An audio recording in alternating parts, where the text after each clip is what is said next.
Welcome to your dose of single Sundays. That's right, it's Sunday, so we gotta go over the poll list. Well, if you don't know what a poll list is, it's where you end up going to your local comic book shop or you end up going to an online comic book shop. Either way, you end up telling them the books that you want to be set aside that you want to be making sure that you end up getting. It's a great way to make sure that you get the books that you want, along with the store having a complete sale that goes along with that. So, with that, let's go right on into the poll list. And let's go right on out, because this week was a very light week when it comes to single issues, and none of my poll lists had anything on there. However, we do have some stuff that we're going to go over with it. We have a blast from the past. That's right, blast from the past. And that would be Last Ronin Training Day. You end up getting a little bit more information in the Ronin universe. You end up seeing, well, spoilers for you, Mikey, or AKA the Last Ronin, that you end up seeing training Casey and April O'Neil's daughter.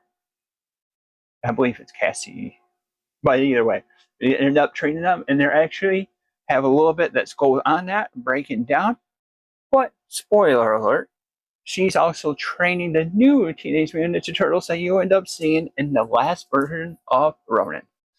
So that's bringing all the memories, setting it up, and explaining that's going on. Now, since we had nothing to be able to pick up, I took a flyer this week. That's right, I ended up picking up issue number 1 of What If Spider-Man. What if Kraven survived the last hunt? So we ended up seeing what would ended up happening in the big event that we ended up having with Kraven's last hunt. It is by the original artist or writer of J. Mateus. So I was intrigued to pick it up. And honestly, it was going on with it. It would be awesome to have it a little bit more fleshed out. But it's a what if issue. So you never know what's going to end up going. And normally they only contain everything in one issue. And I found that, all right, wow, we're burning right through it. So, and I'm standing there looking and looking, and trying to figure out something special to be able to end up doing. Since we don't have anything off the pull list, I wanted to end up at least bringing some kind of heat. And then I realized it. Then I realized something. We had Tom Waltz in the background, right? We had the blast from the past. So what would be better of doing a blind bag of the Queen in Black? Another story that he's been ended up working on, and working with that character of Null. So what we're going to end up doing is crack this bad boy open and see what's inside.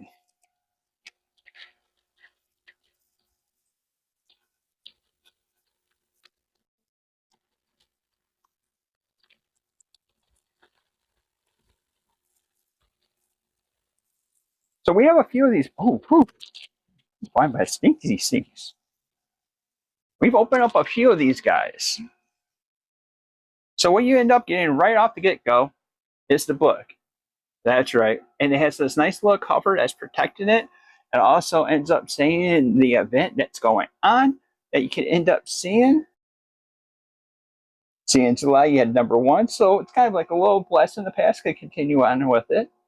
Queen in Black, Defenders, Venom, and the entire series that we end up going down. So it looks like this is going to be a 5-issue series. So that's a pretty stellar way.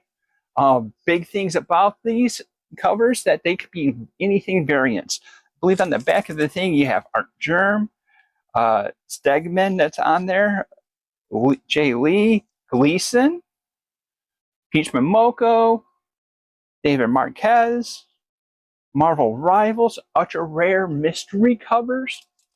Has a whole lot of stuff. So it's kind of like the comic book version of a lotto ticket, that you could get something stellar or something that's on that, or you could get the regular cover. Regular cover is kind of a little let down. But without further ado, let's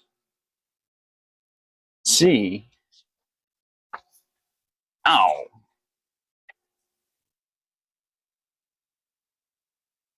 Nagato Marquez. Okay, that's not too bad. It's a variant edition of that. that ends up having the first issue. And this is part of the reason why I didn't pick up the first issue, because I had a feeling I would end up picking up the blind bag. So that's what we ended up doing. Stay tuned. I'll have a review. Give me a quick second. And I'm back. I didn't read it. I just wanted to do a little break off there. Anyways, that's a nice way to end up ending this thing. It's important to be saying we ended up having a spoil-free review drop this week that's over about the Spider-Man Brand New Day. And at the time of this going live, I'm right in the movie theater going through my second watch through of Spider-Man Brand New Day. And there's going to be minimum editing that's going to be done to this, so that'd be nice and set up. That's going to be going on. Another big thing that we have going on right at this moment, we believe we have another week on top of what we end up having, is right now, if you subscribe to our YouTube channel, you can go right on over there and go to the community tab and be able to vote for a book or our characters that we're going to end up featuring for next year. So 2027, we're looking over. I believe the choices is Spider-Man, Teenage Mutant Ninja Turtles, Thor, and Batman. Those are the 4 choices that we've narrowed down. So we're at the final 4 of those. So put down in there of your vote of who you ended up wanting to be covering over. And then also put down in the comments down below of what characters you would like to see next year. Well, might end up, or not next year, but the year after that. Because we're going to try doing some planning out. I like to try seeing how this ends up working. And just in case, I like to have a little list. With that said, thank you for watching. And until next time, we'll see you later.